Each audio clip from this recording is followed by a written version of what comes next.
ایک مجلس کی 3 طلاقیں 3 ہیں یا پھر 1 ہے؟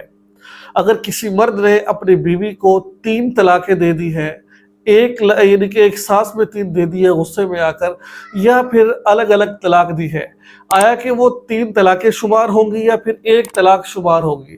آج اس ویڈیو میں انشاءاللہ ہم بات کریں گے کہ طلاق دینے کا صحیح طریقہ کیا ہے، اگر دے دی ہے تو ایک مجلس کی 3 1 شمار ہوگی یا 3 ہوگی۔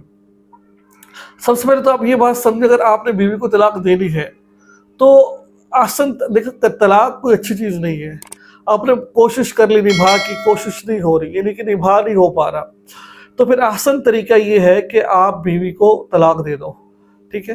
حالانکہ بری چیز ہے لیکن کوششیں سب کر لی۔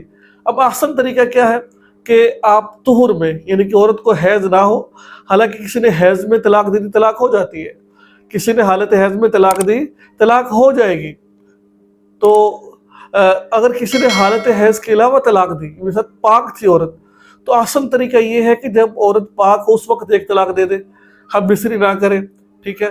اب یہ 1 طلاق کا اس لیے شریعت کہہ رہی ہے 1 مہینے میں 1 طلاق دے گی، دوسرے مہینے میں دوسری طلاق دے گی، تیسرے میں تیسری۔ اگر بعض دفعہ انسان غصے میں لفظ کہہ تو دیتے لیکن اس میں بعد میں پریشانی ہوتی ہے۔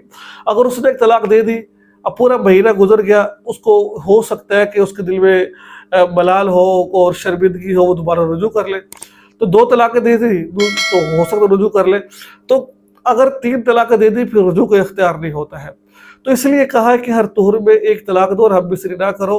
اگر آپ نے ہم بسری کر لی 1 طلاق دینے کے بعد، یعنی کہ 2 طلاق دینے کے بعد، تو وہ رجوع شمار ہوگا آپ کا۔ وہ کیا شمار ہوگا؟ رجوع شمار ہوگا آپ کا۔ تو یہ طلاق دینے کا صحیح طریقہ ہے کہ آپ اس طریقے سے طلاق دو۔ اگر کسی شخص نے ایک ہی لفظ یعنی کہ جملے میں کہہ دیا طلاق طلاق طلاق، تو طلاق واقع ہو جاتی ہے، ٹھیک ہے؟ اگر کسی شخص نے الگ الگ کہا ہے طلاق طلاق، یعنی کہ الگ الگ کہا ہے، تو بھی طلاق واقع ہوگی، چاہے ایک مجلس میں 3 دفعہ طلاق کہا ہو یا پھر الگ 3 طلاقیں کہی ہو، الگ وقفے سے تینوں طلاق واقع ہو جائے گی۔ اللہ تعالیٰ قرآن پاک میں فرماتے ہیں الطلاق مرتان فامساک بمعروف وتسریح باحسان، ٹھیک ہے؟